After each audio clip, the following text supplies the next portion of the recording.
तो यहां जो आप जी आते हो, जैसे श्राद्धों के विषय में एक लिखा हुआ विष्णु पुराण में कि जैसे वो तो पहले सारा डिटेल दे रखी है, श्राद्ध ऐसे करो वैसे करो वैसे करो वैसे करो, लास्ट में ये बता दिया कि एक तरफ तो एक योगी भोजन और एक तरफ 1000 श्राद्ध जीवने वाले पंडित बैठे हों, और एक तरफ वो योगी हो, योगी संत सतभक्ति वाला। वो क्या करेगा, उस एक के ही भोजन कराने से 1000 पंडितों का भी उद्धार और पितरों का भी उद्धार और यजमान का भी उद्धार होता है। लेकिन वो संत का मिलना, बहु नाम जन्मानाम अन्ते ज्ञानवान माम प्रपते वासुदेव सर्वमिति सहमात्मा सुदुर्लभ है। तो कहने का भाव यह है कि ऐसी सत भक्ति वाला भक्त संत मिलना वो बड़ा मुश्किल है, जो 1000 श्राद्ध भोजी ब्राह्मणों का भी उद्धार कर दे, यजमान का भी उद्धार करे, उनका पितरों का भी उद्धार करे। तो ये आपको दास ने वो भगत बनाए हैं जो आपको यहां भोजन कराया जाएगा, और उस भोजन कराने यानी उस दान के सहयोगी को कितना लाभ मिलेगा। देखो पुण्यात्माओं, आप जो यहां दान करते हैं वो दान आपका नहीं रहा, आपने तो भगवान को दे दिया, और भगवान उसके बदले में आपको रखता नहीं, वो तो देता ही देता है, 1000 गुना करके आपको वापस देगा। और वो पैसा जो आपने यहां दिया है वो पैसा आपका अपना हुआ, और जो पैसा अपने कोठी बंगले कार कोठी प्लाट प्लॉट और एकड़ किले जो खरीद रखे हैं वो पैसा आपका नहीं है, क्योंकि आपकी मृत्यु के बाद आपके साथ नहीं होगा। और जो दान आपने यहां किया ये 1000 गुना करके आपको देगा, जिसमें से आपको यहां भी राहत देगा, और जब यहां से जाओगे आपकी करेंसी चेंज हो जाएगी, यहां से जाने में करेंसी चेंज होगी, जो आगे जो नोट काम आने हैं। अब जैसे नेपाल वाले भक्त हैं या दूसरे देश के आते हैं, वो यहाँ वो लाते हैं पाउंड, ये हमारा के काम नकली कागज दिखेंगे, हमने तो इंडियन नोट चाहिए भाई, सी इंडियन करेंसी का काम आवे। तो वो चेंज करा के लाने लग गई, बॉर्डर पर वो चेंज करा लेते हैं, वो जमा कराते हैं और यहाँ की मिल जाती है, तो वो काम आवेगी। तो यहाँ जो दान धर्म आप कर रहे हो, यहाँ आपकी करेंसी चेंज करने का सेंटर है यो सतलोक आश्रम बरवाड़ा जिला सारा हरियाणा में, जो आपको सतलोक में वह करेंसी काम आओगी या आगे पाओगे। तो जो आपने यहां दान कर दिया वो आपका नहीं रहा, वो तो भगवान का हो गया, आपने समर्पित कर दिया। दसवांश जैसा भी, चाहे ज्यादा करो चाहे कम करो, और उसका वो फिर भगवान का पैसा आपने जो दिया तो इन महापुरुषों को खिला जाता है। अब ये बच्चे भगवान के हैं और ये वो भक्त बन गए जो सत भक्त है, इनसे जो पैसा आपने दिया इनको आहार जो करेंगे, इससे आपके पितरों का भी उद्धार और आपको भी उसका 1000 गुना फल मिलेगा।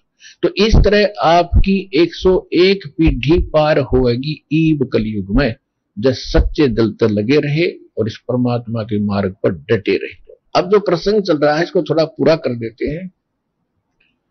अब ये तो एक ताप खत्म हो गया यज्ञ आदि करने से, जैसे दास बहुत बार आपको बताता है कि हमने अपना मोक्ष प्राप्ति के लिए सभी क्रियाएं करनी पड़ेंगी, और ये सतलोक आश्रम बरवाला जिला हिसार हरियाणा में ये पूरा कंप्लीट कोर्स आपसे कराया जाता है।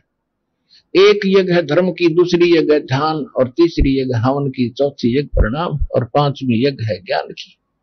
तो ये 5 यज्ञ करनी पड़ेंगी आप जी ने।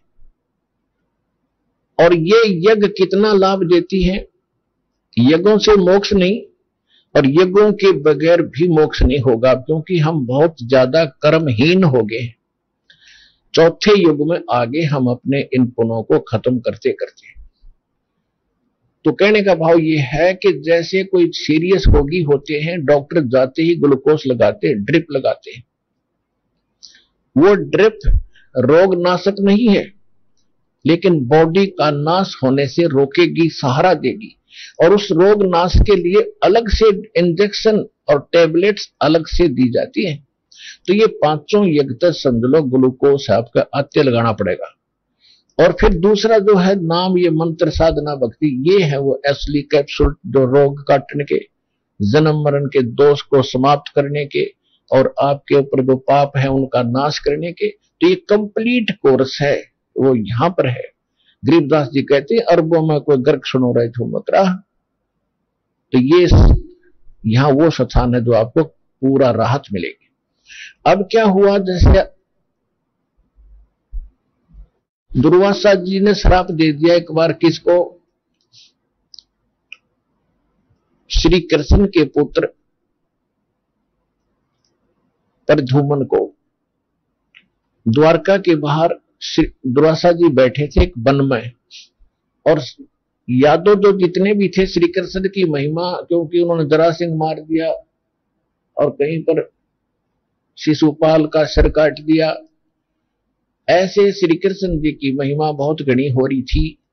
और यादव जो उनके वंश 56 करोड़ हो चुके थे उस समय, वो सभी श्री कृष्ण जी के अतिरिक्त किसी संत की महिमा को भूल चुके थे, अभिमानी हो गए थे। उनको पता चला कि एक साधु आया है, दुर्वासा नाम है उनका, और उनके बारे में ये सुना जाता है कि भूत भविष्य और वर्तमान की वो सारी जानते हैं। उसकी परीक्षा लेने के लिए प्रद्युम्न को एक लड़की का रूप बना लिया, गर्भवती लड़की का, गर्भवती स्त्री का, पेट पे कड़ा बांधा जो दाल फ्राई करने का वाला छोटा सा, और उसको कड़ों से पीछे कमर में बांध दिया रस्से से, ऊपर से लड़कियों वाले कपड़े पहना दिए, एक उसका डुप्लीकेट पति बना लिया, 10-12 और उसी नगर के नागरिक द्वारका के श्री दुर्वासा जी के पास गए। कहा ऋषि जी, भगवान ने बहुत दिनों के बाद इन पर रजा करी है, इसको गर्भ रहा है, इसकी पत्नी को, ये उतावले हो रहे हैं, आप तो भूत भविष्य की भी जानते हो, और ये पूछना चाहते हैं लड़का होगा कि लड़की, कृपा इनका संतोष दीजिए। दुर्वासा जी ने अपने ध्यान से देखा कि वो तो कड़ाया बांध रखा है इन्होंने। फिर गुस्से हो गए कि कहने लगे, इस जो गर्भ है ना इसके, इससे यादव कुल का नाश होगा। और खाया चमटा और करी लाल आंख, बाल भाग लिए सारे, होता उसमें कि तुमने जो बांध रखा है ना कड़ाया इसके ऊपर लोहे का, और ये गुड्डर का बाजो बना रखा है, इसके ऊपर गर्भ बना रखा है, इससे तुम्हारा नाश होगा, यादव कुल का। लड़का होगा लड़की बाद में बताऊंगा। तो भाग्य उन्हें गांव में आके बताया कि ऐसे ऐसे, नगरी में बताया कि ऐसे ऐसे दुर्वासा जी ने श्राप दे दिया। अब कोई भी समाधान है अपने गुरु से पूछते हैं जब दिक्कत आती है, तो सारे यादव इकट्ठे होकर मुझे से 50-100 श्री कृष्ण जी के पास गए, राजा के पास, और कहा कि महाराज बच्चों ने गुस्ताखी कर दी, दुर्वासा ने श्राप दे दिया। तो पहले तो उन्होंने भेजा कि दुर्वासा जी से जाओ, माफी मांगो, महापुरुष है, दया करेंगे। तो वही लोग जो के तो दुर्वासा जी के पास गए, बच्चों को भी साथ ले गए, माफी मांगो, पर चरणों में डाल दिए, पर अक्षमा नहीं की। कहा कि अक्षमा नहीं कर सकते हम, हमसे जो वचन निकल गया सो निकल गया, अब मैं कुछ नहीं कर सकता, आप जाइए। फिर वापस श्री कृष्ण जी के पास आए। अब श्री कृष्ण जी ने क्या समाधान बताया, गुरु जी ने, यहाँ के ऐसे गुरु हैं ये सारे जिसको हम भगवान मान के पूजा करते, वो क्या समाधान बताते हैं कि इस कढ़ाई को कहीं दूर जाकर प्रभास क्षेत्र में और घिसा घिसा के पत्थर से चूरा बना दो, ना रहेगा बांस, ना बजेगी बांसुरी, और जो कपड़े पहना रखे थे लड़की के उनको फूक दो। बस सब बड़े खुशी हुए कि वाह जीवा, बड़ा समाधान बताया कि इस कढ़ाई से तो होना है नाश हमारा, इसको घिसा घिसा के चूरा बनाकर जमुना में डाल दो। उन्होंने ऐसा ही कर दिया, और उसका एक कड़ा ना घिसा किसी आलसी पे, उसने न्यू का न्यू फेंक दिया, थोड़ा बहुत घिसा के, वो चमके था ज्यादा, एक मछली ने खा लिया वो कड़ा साइड वाला एक, और वो पकड़ लिया एक शिकारी ने, उसको काटा, जब उसमें चमकीली धातु निकली, उसने अपना तीर बनवा लिया जहर में बुझवा के और सुरक्षित रख लिया। उधर से क्या हुआ कि संतोष हुआ कि बात कुछ होना ही नहीं, जो जिससे नाश होना था वो चूरा बनाकर डाल दिया। कुछ दिनों के बाद क्या होता है, आपस में जब विनाश निकट आता है नगरी का, छोटी सी बात पर लड़ाई हो जाती है, वो उसको मर्डर कर देता है, हाहाकार मच गई। फिर लोग, नगर के जो लोग होते थे पहले, अध्यात्म तरीके से उसका समाधान चाहा करते थे, तो श्री कृष्ण उनके गुरु जी थे। श्री कृष्ण जी के पास फिर गए, उन्होंने कहा जी नगरी में पता नहीं कि भूत सवार हो गया, कौन सा पाप उदय हो गया हमारा, कोई सुनता ही नहीं, बड़े छोटे की लाज रही नहीं, छोटी सी बात पर झगड़ा कर बैठते और मार डालते एक दूसरे को, ये क्या हो गया नगर में, ये कौन सा पाप दुखी कर रहा है। श्री कृष्ण जी ने कहा कि बात सुनो, जो दुर्वासा जी ने श्राप दिया था ना वो फल रहा है। अब देखो हमारी इतनी अकल थी, पहले तो श्री कृष्ण जी कह रहे थे कि ना रहेगा बांस, ना बजेगी बांसुरी, घिसा दो, वो घिसा भी दिया, और फिर कह रहे हैं वह पाप तुम्हें से दुखी कर रहा है। दुर्वासा जी का श्राप अब प्रफुल्लित हो गया। अब वह बात उनको याद नहीं आई, जो कहता तुम घिसा घिसूकर डाल दो, खत्म होगी कहानी। अब कितना आ गया वो पाप, कहां से आ गया, श्राप का दुख है। तो फिर श्रद्धालु होते हैं जी इसका समाधान बताओ कि ऐसा करो, सारे के सारे नर यादव, चाहे नवजात शिशु भी क्यों ना हो आपका, लड़के लड़के लड़की नहीं, और प्रभास क्षेत्र में जाओ जहां पर वो चूरा डाला था तुमने, और वहां जमुना में स्नान करके आओ भाई, तुम्हारा श्राप दूर हो जाएगा, दुर्वासा जी का श्राप नाश हो जाएगा, खत्म हो जाएगा। अब इस डर से कि कहीं छोटे बालक पर भी श्राप ना रह जाए या धोखे पे, नवजात बच्चा उसी दिन जन्मा था उसको भी साथ ले गए लड़के को, और पहले तो स्नान करें पाप नाश करने के लिए, फिर बाहर बैठकर भोजन भाजन करने लगे। इतने में छोटी छोटी बात पर तू ऐसे क्यों खा रहा, तू यहां क्यों बैठा, यहां मेरी स्थान था, लट्ठम लट्ठा मुक्का मुक्का। और वो क्या था, जो चूरा डाला था उसका ये घास उग गया लंबा लंबा पठेरे की तरह। अब उस घास ने पाड़े और एक दूसरे को मारो, तलवार का काम करे। 56 करोड़ यादव आपस में कट के मर गए। श्री कृष्ण जी ने समाधान बताया था, जमुना में स्नान कर लो, तुम्हारा वो पाप नाश हो जाएगा। पाप नाश तो होया नहीं, पर यादव कुल का नाश हो गया वहां पर। इनके बताए समाधान ऐसे है। अब फिर श्री कृष्ण जी का नंबर आना ही था, वो चला वहां जाकर देखा, उसने ऐसा लिखा विष्णु पुराण के अंदर, दिखाऊंगा कभी आपको, हमने अध्यात्म ज्ञान चर्चा में उसका प्रमाण भी दे रखा है। अब श्री कृष्ण जी ने देखा कि कुछ बच गए यादव, उसने खुद वो पाड़े सरकंडे, उनके बन गए वो मूसल से, वो श्री कृष्ण ने हमारे शेष बचे हुए, बताया कोई बात थी, अपने कुल ना नाश करे।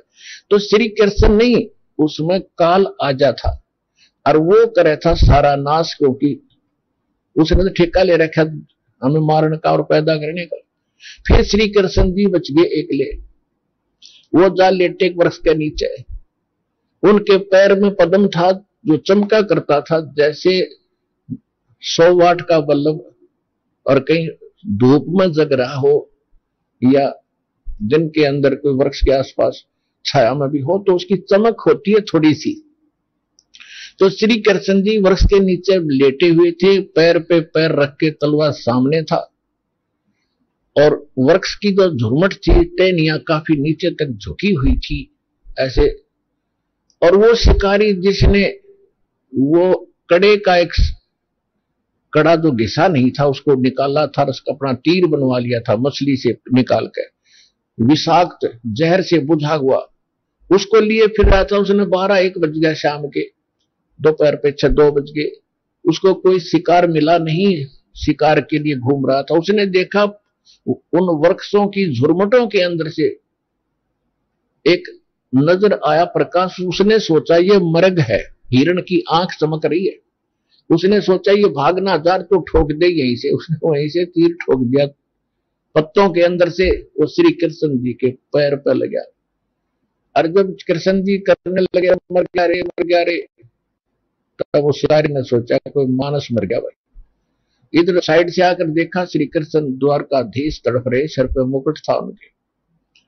तब श्री कृष्ण जी से माफी मांगी कि राजन मेरे से धोखा हो गया, मैंने ऐसे ऐसे गलती धोखे से मार दिया, मेरी इच्छा नहीं थी आपको मारने की, ये तो विषाक्त है, अब इसका कोई विकल्प नहीं, आपकी मौत तो होगी ही होगी। श्री कृष्ण जी ने कहा क्योंकि काल के हाथ में बुद्धि है, उसका पिछला याद आ गई सारी कहानी कि भाई तेरा दोष नहीं है, तेरा और मेरा अकाउंट बराबर हो गया।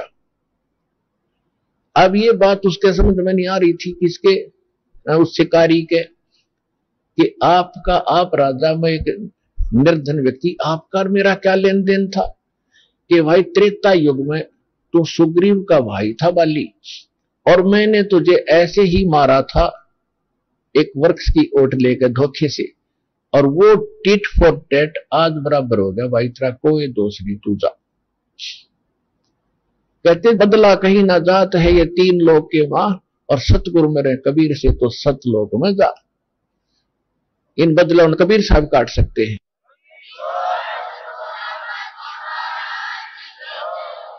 तो हमारे संस्कारों को कबीर परमेश्वर ही समाप्त कर सकते, ये समर्थ हैं, इनके हाथ में सब कलम है। अब कहने का भाव ये पुण्यात्माओं, इस प्रकार श्री कृष्ण जी का अंत हुआ, और द्वापर युग में परमात्मा ने और भी बहुत सी लीलाएं की हैं। जैसे एक इंद्रमती नाम की रानी थी, आज इतना समय है नहीं फिर, क्योंकि ये जो सत्संग है ये लगातार कई कई दिन चले, और जब समझ में आओ सारी कथा सुना सके आपको, फिर भी आपको जितना आवश्यकता है उतना कहानी कथा हम सुनाते रहेंगे, और धीरे धीरे सब प्रकाश डालते रहेंगे। परम पिता परमात्मा पूर्ण ब्रह्म सर्व सृष्टि रचनहार कबीर परमेश्वर जी की असीम रजा से आप सभी पुण्यात्माएं सत्संग सुनने के लिए उपस्थित हुए।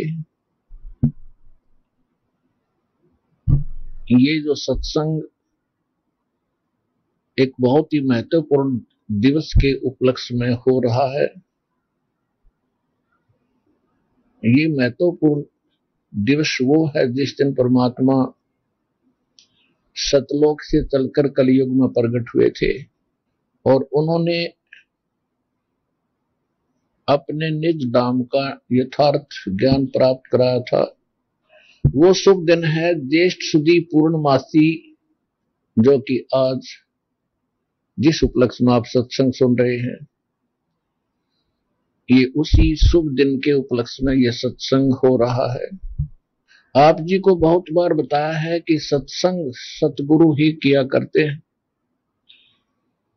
या फिर उनका कोई कृपा पात्र महापुरुष संत, उन्हीं का दास होता है। वही सत्संग उनके बताए हुए ज्ञान को ठीक से समझकर और समझाया करता है। सत्संग के अंदर प्रत्येक पॉइंट को, प्रत्येक बिंदु को प्रमाणित किया जाता है, ताकि श्रोताओं को किसी प्रकार की कोई शंका शेष ना रहे। परमेश्वर कबीर जी कहते हैं कि मां मुंडू उस संत की जिससे संशय न जाए, काल खात है कम को, काल खात है थोड़ो, ये संशय सकल को खाए।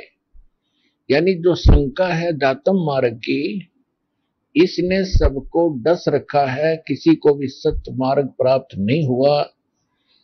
और जब तक शंका निवारण नहीं होगी तो हम निश्चिंत नहीं हो सकते, दृढ़ नहीं हो सकते। तो सत्संग के अंदर वो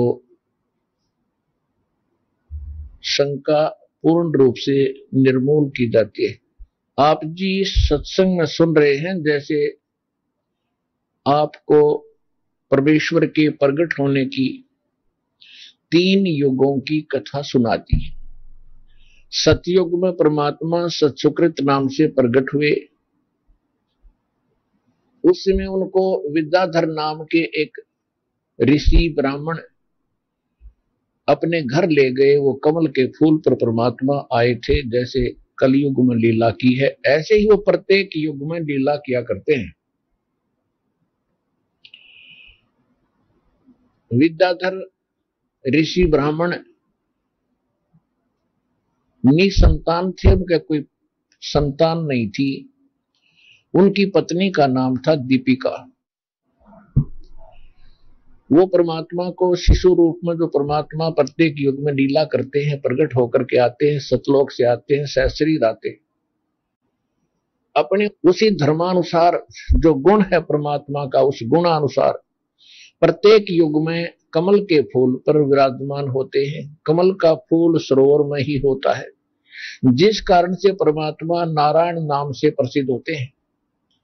और हमने नारायण मान लिया था श्री विष्णु जी को, और हम भगवान परमात्मा मानते थे शंकर जी को भी। तो इसका मतलब ये हुआ कि शंकर जी नारायण नहीं थे यदि विष्णु जी को हम नारायण माने। तो ये हमारा इनकम्प्लीट स्पिरिचुअल नॉलेज था, हमारे धर्म गुरुओं को ज्ञान था नहीं, वो हमारे को ऐसे ही भ्रमित करते रहे। तो नारायण ये कबीर परमात्मा है, प्रत्येक युग में अपने सतलोक से चलकर आते हैं सशरीर एक शिशु रूप धारण करके। वैसे तो परमात्मा जब भी प्रकट होते हैं ऐसे आ जाते हैं, जब चाहे आ जाते हैं, लेकिन एक लीला करते हैं, प्रत्येक युग में एक शिशु रूप धारण करके आते हैं, कमल के फूल पर विराजमान होते हैं, वहां से कोई निसंतान दंपत्ति उन्हें उठा ले जाते हैं। तो ऐसे ही द्वापर युग के अंदर एक वेद विज नाम के ब्राह्मण, उनकी पत्नी का नाम था सूर्या, ये दोनों ही निसंतान थे। परमात्मा ऐसे ही सतलोक से आकर प्रकट हुए थे, कमल के फूल पर शिशु रूप धारण करके विराजमान हुए थे। और परमात्मा परमेश्वर कबीर जी की प्रत्येक युग में जब शिशु रूप धारण करके आते हैं, उनके परवरिश की लीला कंवारी गायों के द्वारा होती है। इसलिए ऋग्वेद मंडल नंबर 9 सूक्त 1 मंत्र 9 में यह स्पष्ट किया हुआ है कि जब परमात्मा अमर पुरुष शिशु रूप धारण करके प्रकट होता है, उस समय उनके परवरिश की लीला कंवारी गायों द्वारा होती है। तो वेद परमात्मा का भेद है, परमात्मा की महिमा का इतिहास है, एक सदग्रंथ है। और जिस परमात्मा की महिमा, जिसने जो लीला की है वो वेदों से मेल खाती है, तो वो है परमात्मा, जिसके विषय में वेद बताते हैं, आज तक गुण गाते रहे। तो इसी प्रकार आपको सत्संग के माध्यम से प्रमाणित किया जाता है कि परमात्मा कौन है, कैसा है, कहां रहता है। तो अभी तक तो आपको इतिहास बताए सतयुग त्रेता द्वापर के। सतयुग त्रेता द्वापर में परमात्मा ने जो लीलाएं की उनकी भी जानकारी आप जी को दी,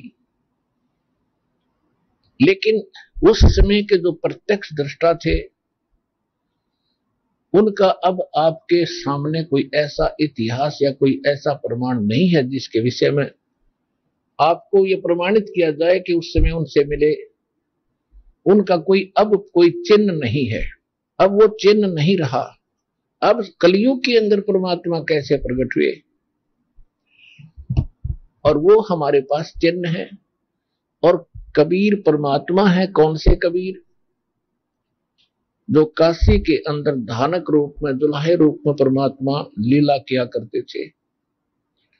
उनको केवल एक कवि कह करके हमने उनके इतिहास को बंद करके रख दिया था, और ये सोच रहे थे वो धानक है, वो दुल्हा है। वो धानक था, दुल्हा था, एक शूद्र था, कवि था, बस इतना सा था। बाकी दोहे दाहे उनके अच्छे थे। फिर उनके दोहों के साथ हम अन्य कवियों के भी दोहे पढ़ा करते थे स्कूल में। तो हमने ये मान लिया था ये एक ही सतर के कवि हैं, ये भगवान परमात्मा नहीं है। हम परमात्मा मानते थे श्री राम, श्री कृष्ण, श्री विष्णु जी को, शंकर जी को। अब वो हमने कैसे परमात्मा माने थे? लोक वेद से, दंत कथा से, सुने सुनाए ज्ञान से जो व्यर्थ था। इनको अजरो अमर कहा जाता था, इनके कोई माता पिता नहीं है। कलयुग के अंदर परमात्मा कैसे प्रकट हुए और उनको किसने देखा? परमात्मा किसी को प्रमाणित करने के लिए तो सबसे पहले तो हमारे वेद हैं, जो हमारे सदग्रंथ हैं, जिनके आधार से आज तक हम परमात्मा की महिमा सत्य मानते रहे कि ये वेदों में लिखा है, वो भगवान का गुणगान है। परमात्मा कैसा है, कहां रहता है और क्या करता है और कैसे मिलता है, ये तो हमारी एक छुरी है, छुरी, जिसको एक लेख लिखे हुए हैं। और दूसरा होता प्रैक्टिकल, जो हमारी थ्योरी बता रही है और किसी ने वो प्रैक्टिकल भी किया है, और वो प्रैक्टिकल उस थ्योरी यानी रिटन स्टेटमेंट से ज्यों का तो मेल खाता है, तो फिर वो रिजल्ट सही होता है, वो परिणाम सही होता है, ओके होता है। तो आप जी को वेदों से भी और साथ में जिन्होंने प्रैक्टिकल किया है कि परमात्मा कौन है, वो कैसे मिलता है, कहां रहता है, कैसा है, उसका भी आपको साथ साथ प्रमाण दिया जाएगा। तो सबसे पहले आपको परमात्मा कबीर जी कलयुग में प्रकट हुए उसका थोड़ा सा ज्ञान कराते हैं।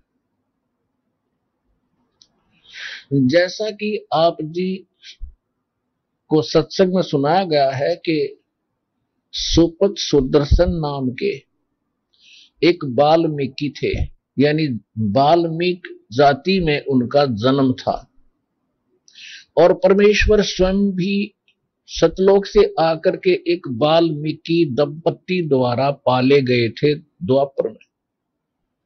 उनका नाम था भिक्षुराम और पत्नी का नाम था सुखवंती।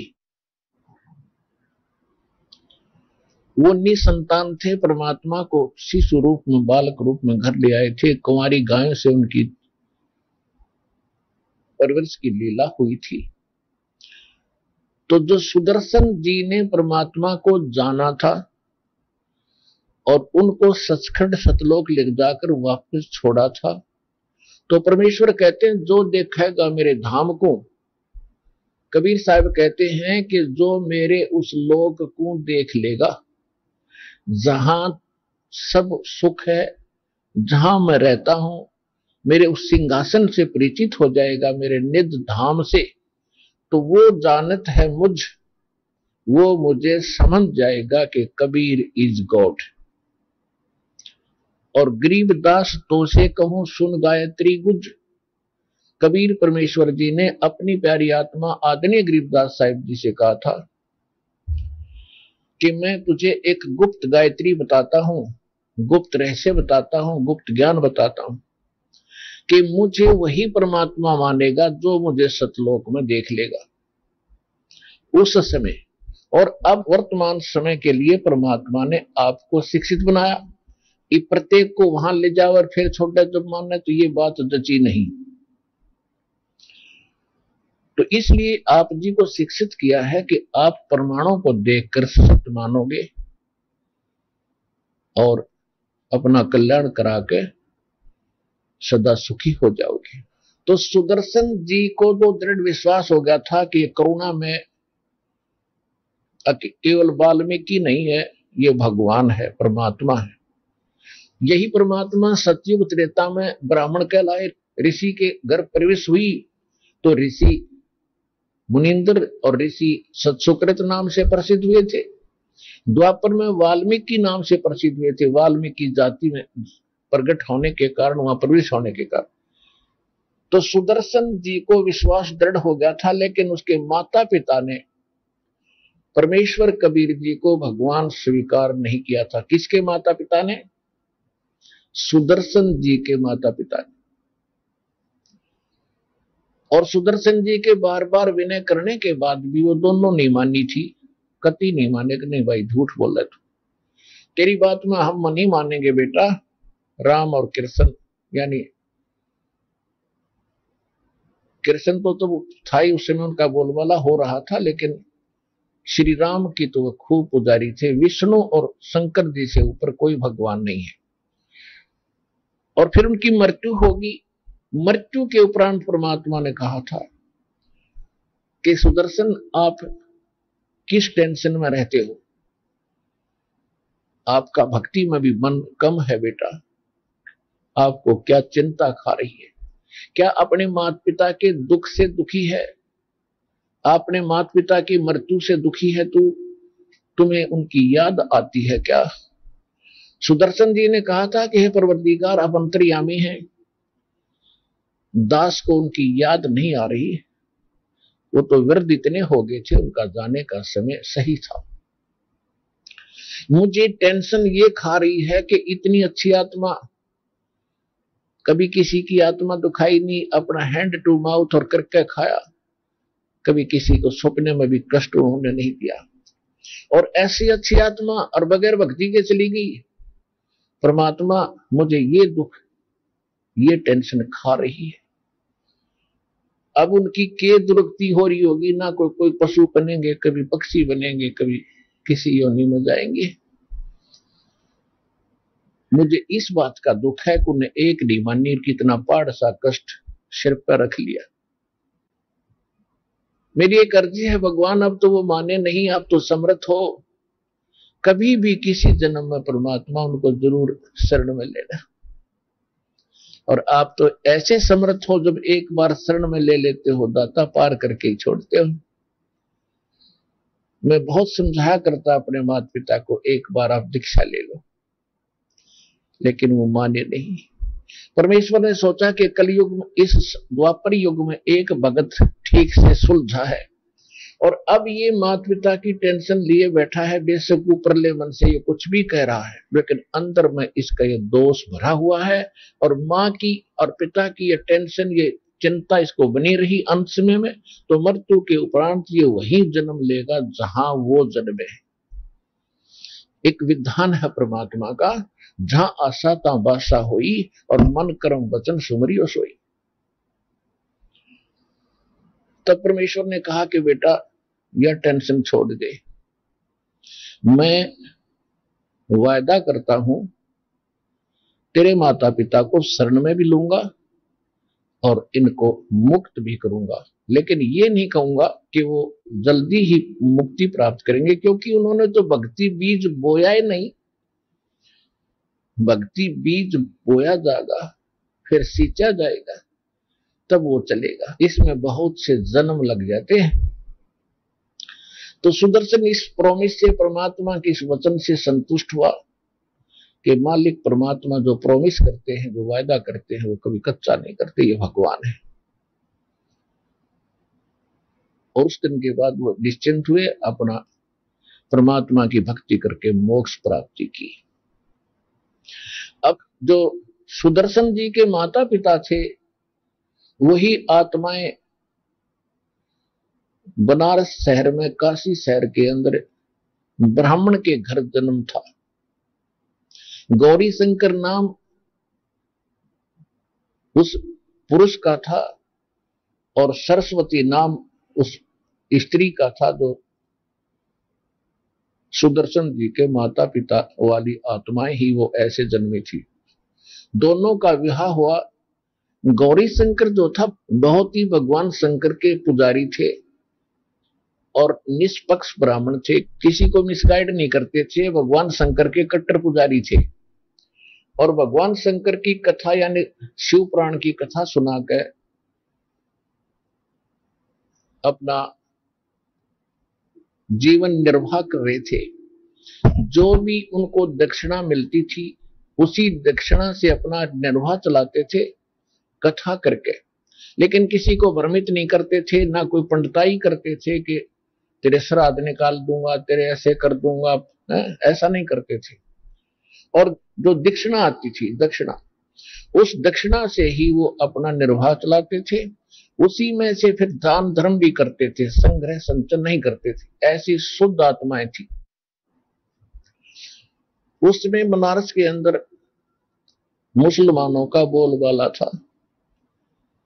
मुसलमान, दिल्ली के बादशाह मुसलमान ही हुआ करते थे, और मुसलमान ये दाव देखा करते थे कि जो हिंदू धर्म का ज्यादा प्रचार करता है उसको पहले कंडम किया जाए। गौरी शंकर सरस्वती की बहुत महिमा थी काशी में, कि बड़े निष्पक्ष ब्राह्मण हैं, बड़े अच्छी कथा सुनाते हैं, निष्पक्ष और निस्वार्थ कथा करते हैं, किसी से कुछ मांगते नहीं, अपनी स्वेच्छा से कोई आ जाता है तो उसी से वो संतुष्ट रहते हैं। इस बात से अन्य जो पंडिताई करने वाले पांडे थे, उन पांडवों को ईर्ष्या घनी थी उस गौरी शंकर जी से, कि सभी लोग इसकी महिमा गाते हैं, इसको बहुत दान दक्षिणा देते हैं, वो ईर्ष्या करते थे। इस बात का ज्ञान था काशी बनारस के मुसलमान काजी और मुल्लाओं को। उन्होंने देखा कि ये जो मुख्य पांडे हैं और मुख्य पांडे ब्राह्मण और मुल्ला और काजी, मुल्ला और काजी पूरे मुसलमान धर्म को मिसगाइड रखते थे और ब्राह्मण ये हिंदू धर्म को मिसगाइड रखते थे, भ्रमित रखते थे। और ये लड़ाई भी हमारी आपस में यही कराते थे, अपने स्वार्थवश। तो मुल्ला और काजियों को ये ज्ञान था कि गौरी शंकर से यहाँ के मुख्य पांडे खूब ईर्ष्या करते हैं। इसका लाभ उठाया कि गौरी शंकर और सरस्वती जी को जबरदस्ती मुसलमान बना दिया। उनके घर पर अपना जूठा पानी फेंक दिया, उनके मुंह में डाल दिया, और देखने वाले ब्राह्मण देख रहे थे।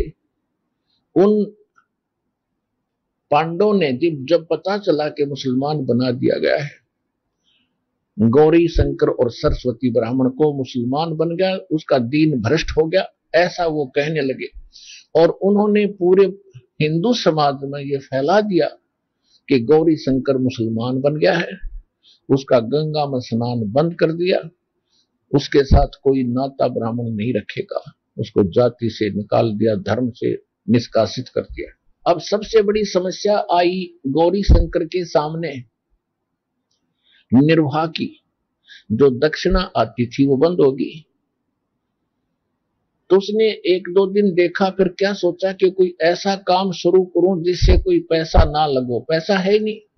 तो कपड़ा बुनने का काम गौरी शंकर ने शुरू कर दिया, उनका नाम चेंज कर दिया, गौरी शंकर का नाम रख दिया नूर अली, उसको नीरू कहने लगे, और सरस्वती का नाम रख दिया नियामत, उसको नीमा कहने लगे।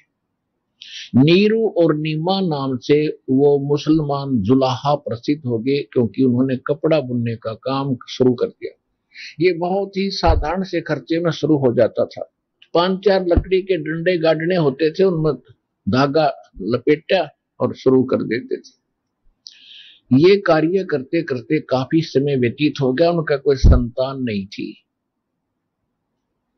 परमात्मा अपने नियमानुसार, अपने गुण धर्म अनुसार प्रत्येक युग में एक शिशु रूप धारण करके प्रकट होते ही होते हैं।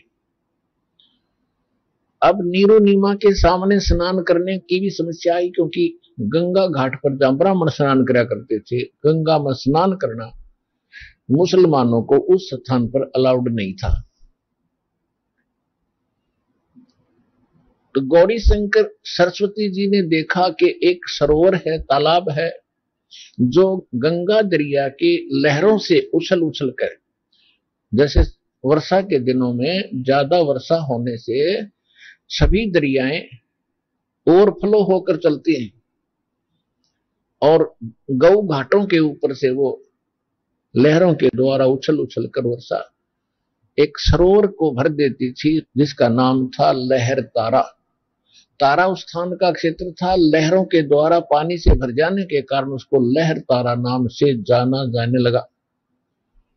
और गंगा के जल का एक स्वभाव है कि वो कभी खराब नहीं होता।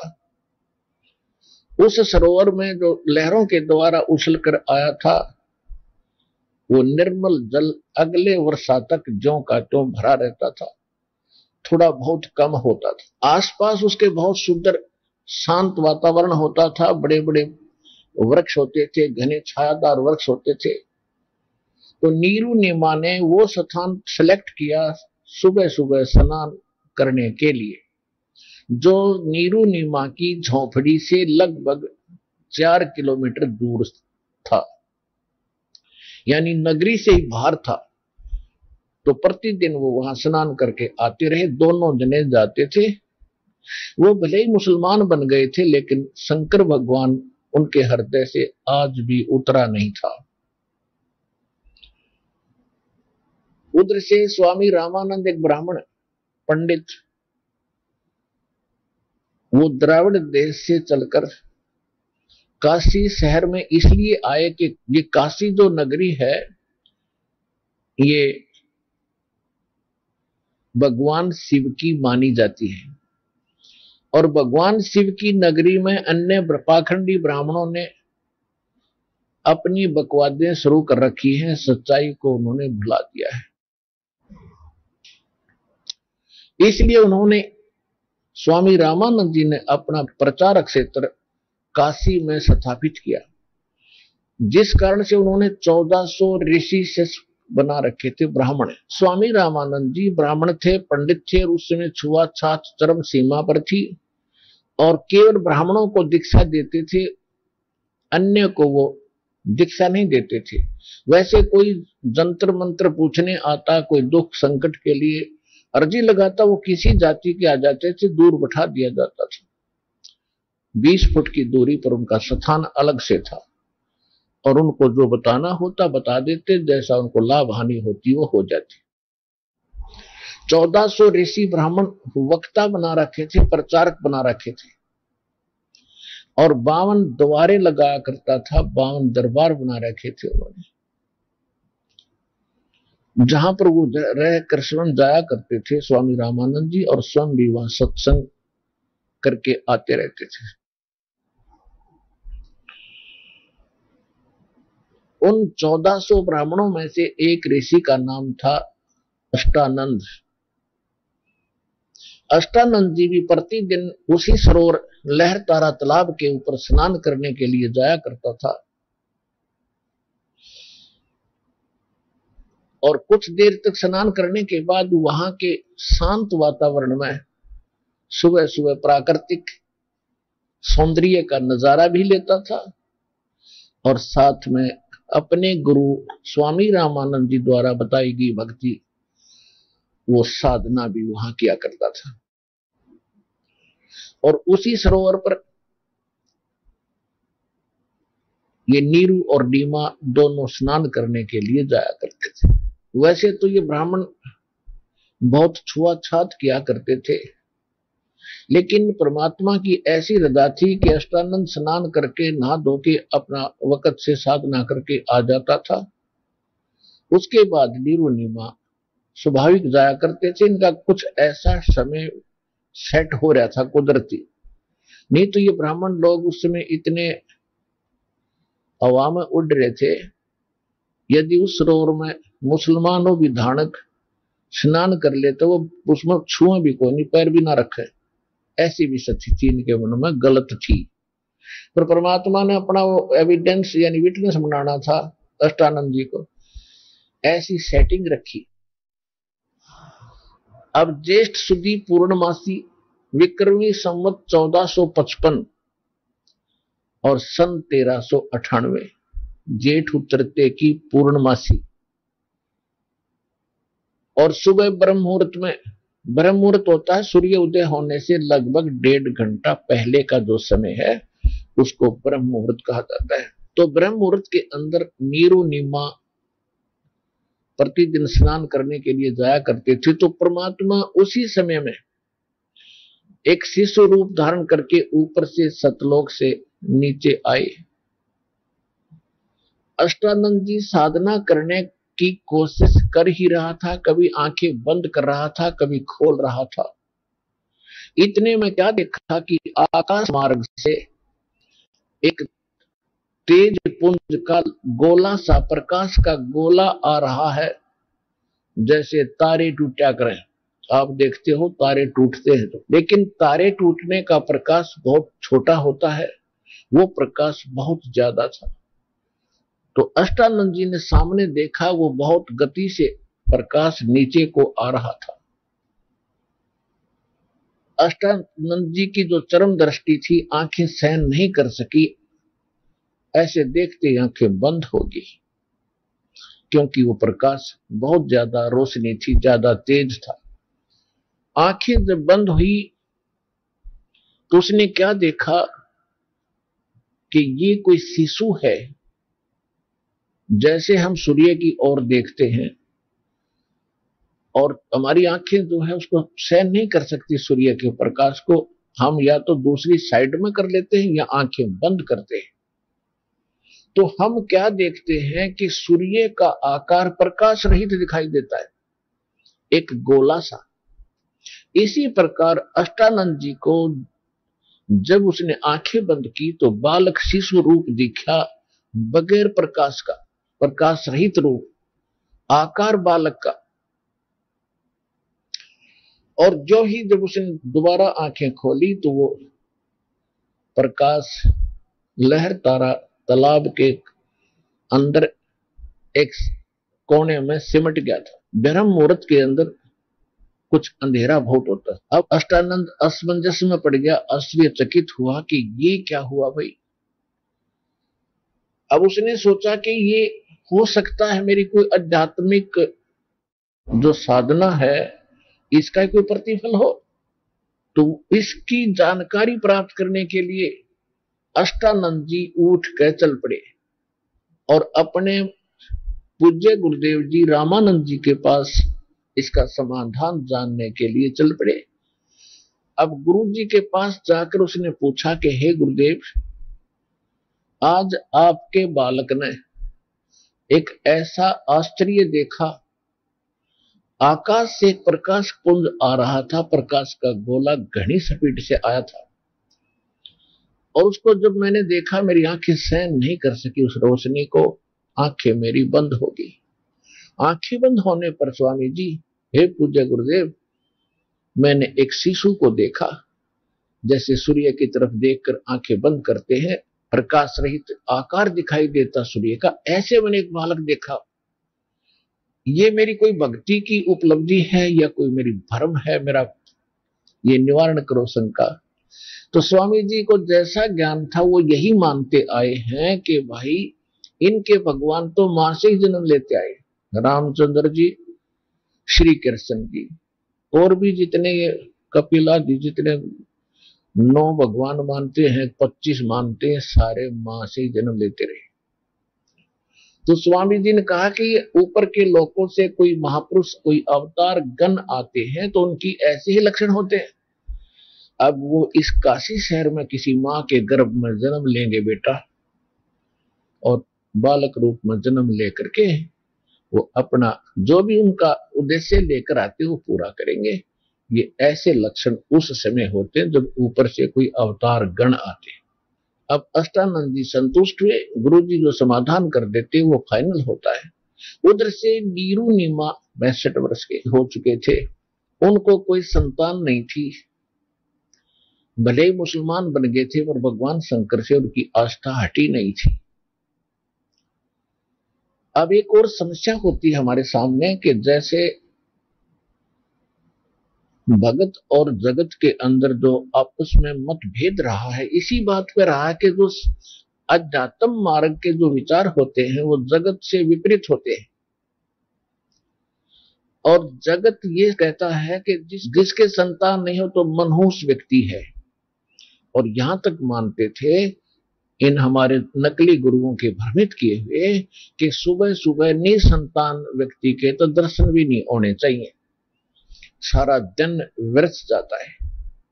अब उनकी ज्यादा मौत हो जाती है, ज्यादा दुखी हो जाते हैं, एक तो संतान का अभाव, ऊपर से इस प्रकार की उनके मन में शंका रहती है कि तुम्हें देखकर इनके मन में क्या आया होगा। तो ये और एक दीमक उनके मन में लगी रहती है।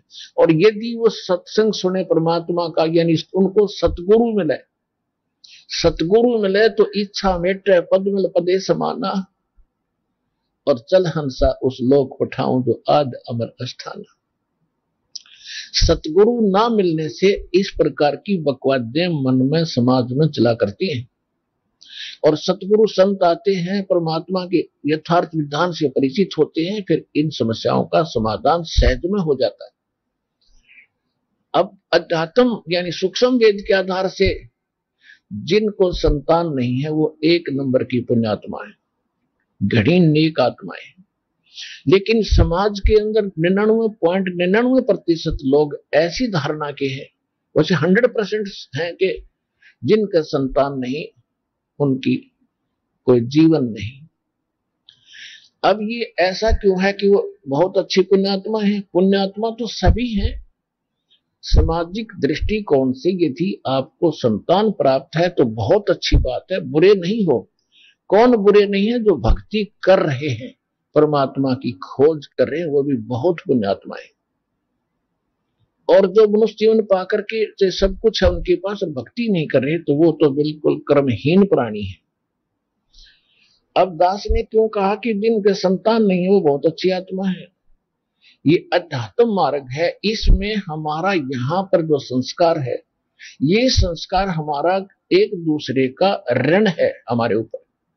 उस ऋण के आधार से कोई पशु बनता है, कोई हमारा बैल बनता है, कोई भैंस बनती है, कोई गाय आती है, तो वो पिछले जन्म में कोई ना कोई हमारे संस्कार से जुड़ती है। और जब उसका संस्कार पूरा हो जाता है, वो या बिक जाती है या मर जाती है। और ऐसे ही जो पुत्र पुत्रियां हैं, ये भी अपना संस्कार होता है। देखो, हम ये मानते हैं कि बच्चा हो गया, लड़का हो गया, लड़की होगी। लड़की को तो हम मानते तो पराया धन होता है, इनको तो हमने शादी करके विदा कर देना, ये तो अपने घर जाएगी। फिर हम आशा लगाते हैं कि हमारे पुत्र हमारी बहुत सेवा करेंगे, बुढ़ापे में हमें बड़ा सुख देंगे, हमारी उंगली पकड़ेंगे। अपने आत्मा देखो, ये बात है कि मान लीजिए आपकी संतान बहुत अच्छी होगी, पुत्र और पुत्र वधू भी अच्छी आगी, और आपकी वो सेवा भी खूब करेंगे। और यदि आपके कर्म में भक्ति ना करने से आपको कोई कैंसर होगी, अब कैंसर का जो पीड़ा है वो तो पिताजी को सहन करनी पड़ेगी। आइए अब हम उन श्रद्धालुओं के अनुभव जानते हैं जो जगत गुरु तत्वदर्शी संत रामपाल जी महाराज जी से दीक्षा प्राप्त कर चुके हैं तथा उनके द्वारा बताए गए भक्ति मार्ग पर चल रहे हैं। नमस्कार सर। सतसाहेब जी। सर क्या नाम है आपका? ईश्वर। सर कहाँ से हैं आप? असंत जिला करनाल हरियाणा से। सर संत रामपाल जी महाराज से कब जुड़े आप? 2014 में जी। संत रामपाल जी महाराज से जुड़ने से पहले क्या आप कोई भक्ति साधनाएं भी करते थे? यही देवी देवता पितर पूजना। तो फिर आप संत रामपाल जी महाराज की शरण में कैसे आए? आपने सुसर के माध्यम से, और 2013 में जुड़े हुए थे। और हमारे घर में प्रेत बाधा ज्यादा थी, उसने समझाया ज्ञान गंगा दी, मेरी गुरु जी से नाम ले संत रामपाल जी महाराज से, तो आप ठीक हो जाओगे। तो हम 1 साल तक देखते रहे। कहता है ये शिव जी से बड़ा कोई नहीं। हम शिव जी को काल बताता था, हम कहते भी नहीं शिव जी से बड़ा तो कोई हो ही नहीं सकता। फिर हमने देखा पढ़िया, तो फिर हम बरवाड़ा गए, नाम दीक्षा ली हम संत रामपाल जी महाराज से। सर संत रामपाल जी महाराज से नाम दीक्षा लेने के बाद क्या आपको कुछ लाभ भी प्राप्त हुए? हाँ जी, बहुत लाभ हुए।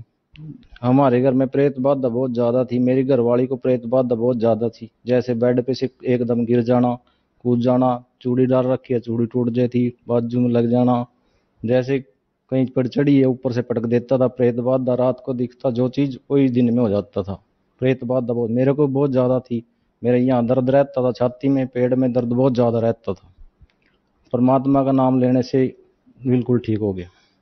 मेरी बड़ी लड़की को थायराइड था, और परमात्मा संत रामपाल जी महाराज से नाम लेने से वो भी ठीक हो गया।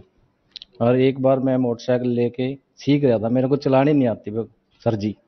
तो मेरे पीछे मेरा भतीजा बैठा हुआ था, छोटा है, 13-14 साल का, उसको चलानी आती थी। मैं बोला मेरे को इसका भाई, तो नहर के पास ले गया। तो ऐसे ही मेरे तो बोलता और रेस दे और रेस दे। मैंने रेस दी तो दोनों एकदम ऐसे पड़े, उस बच्चे को खरोच तक नहीं आई भगत जी, और मेरे को थोड़ी सी पैर पे लगी। परमात्मा ने नहर में से गिरने से बचाई, और मोटरसाइकिल को कुछ नहीं हुआ। नई मोटरसाइकिल स्प्लेंडर थी, बिल्कुल ठीक हुई, एकदम से सुरक्षित उठे हम दोनों। और प्रेत बाधा थी बहुत, वो ठीक हुई जी। आर्थिक स्थिति बहुत खराब थी, चाय तक का ब्योंत नहीं था घर में, मालिक ने वो भी मौज लगा दी, बिल्कुल ठीक। परमात्मा संत रामपाल जी महाराज ने वो भी ठीक कर दी। आज सब कुछ ठीक है भगत जी, दया परमात्मा की। हम भी खुश से रह रहे हैं, बच्चे भी खुशी से हैं, और परमात्मा की दया संत रामपाल जी महाराज की। सर, संत रामपाल जी महाराज से नाम दीक्षा लेने के बाद क्या आपका नशा छूट गया? जी हाँ, संत रामपाल जी महाराज के नाम लेने से नशा मेरा बिल्कुल छूट गया। तो आज मैं ना कोई नशा करता हूँ, ना मैं तम्बाकू लगाता हूँ, बिल्कुल ठीक हूँ। दया परमात्मा की, संत रामपाल जी महाराज की। सर, बहुत सारे ऐसे लोग हैं जो बहुत पैसे खर्च करने के बाद भी नशा नहीं छोड़ पा रहे हैं। तो सर, ऐसा कैसे संभव हो रहा है कि संत रामपाल जी महाराज से जो भी श्रद्धालु नाम दीक्षा लेता है उसका नशा छूट जाता है? संत रामपाल जी महाराज भक्ति ऐसी बताते हैं, जो मंत्र देते हैं उनमें बहुत शक्ति है, उनसे ये नशा पत छूट जाता है। सर, संत रामपाल जी महाराज से नाम दीक्षा कैसे ली जा सकती है? संत रामपाल जी महाराज से आसान है। टीवी चैनल पर पीले रंग की पट्टी आती है, उस पर नंबर आते हैं, उस पर कांटेक्ट करो अपना, कहीं किसी भी जिले में, तो नाम दीक्षा ले सकते हैं। सर, जो श्रद्धालु आज आपको देख रहे हैं, आप उन्हें क्या संदेश देना चाहेंगे? जो मेरी तरह प्रेतवाद दुखी थे, नशा करते थे, भाई बहन, सबसे प्रार्थना है आप भी संत रामपाल जी महाराज की शरण में आओ और अपना कल्याण कराओ। धन्यवाद सर। सही।